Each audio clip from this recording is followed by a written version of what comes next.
المؤمنون آیت نمبر 81 صفحہ 553 أعوذ بالله من الشيطان الرجيم بسم الله الرحمن الرحيم بل قالوا مثل ما قال الأولون قالوا أإذا متنا وكنا ترابا وعظاما أإنا لمبعوثون لقد وعدنا نحن وآباؤنا هذا من قبل إن هذا إلا أساطير الأولين قل لمن الأرض ومن فيها إن كنتم تعلمون سيقولون لله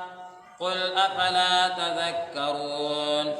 قل من رب السماوات السبع ورب العرش العظيم سيقولون لله قل أفلا تتقون قل من بيده ملكوت كل شيء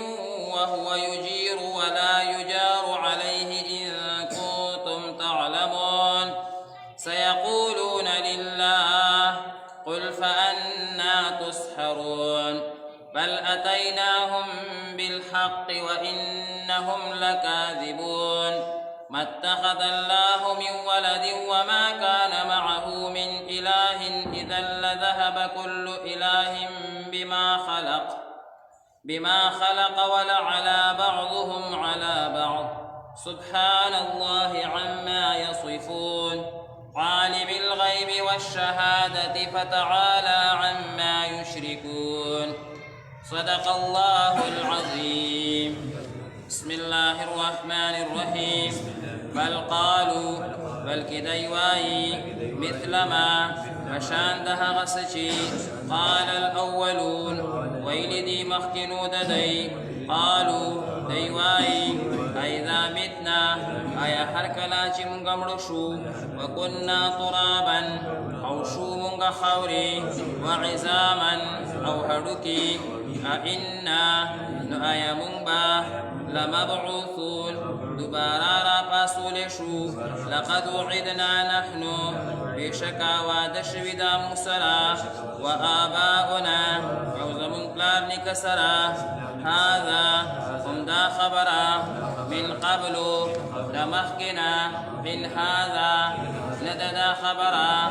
إلا مغر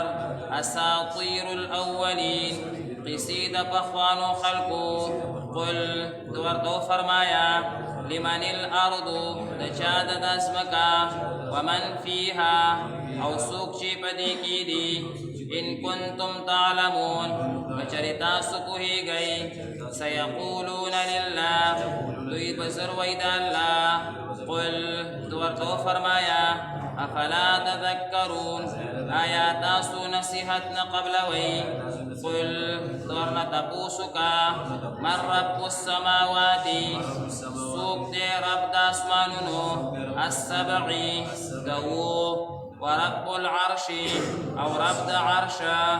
العظيم يدير لويده سيقولون لله لبزر ويجي الله قل توردو فرمايا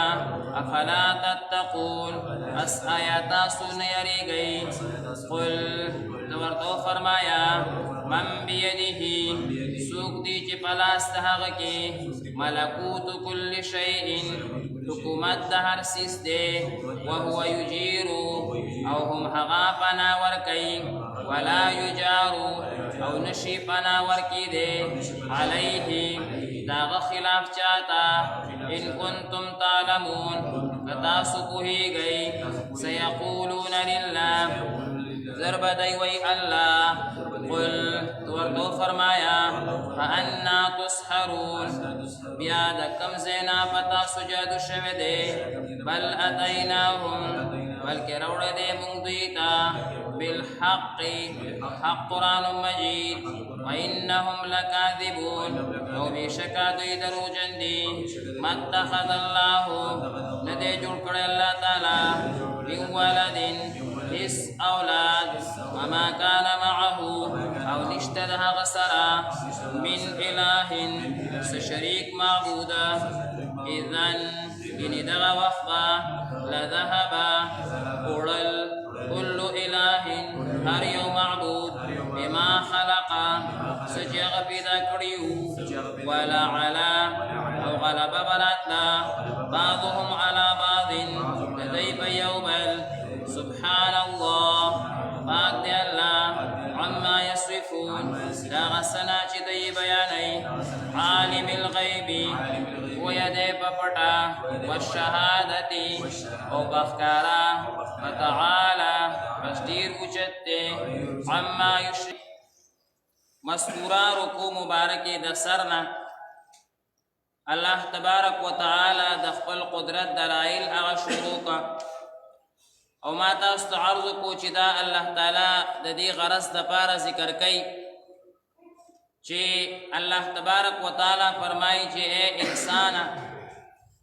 زه چې تا باندې یو تکلیف راولم نو دا تا دپاره عذاب نه دی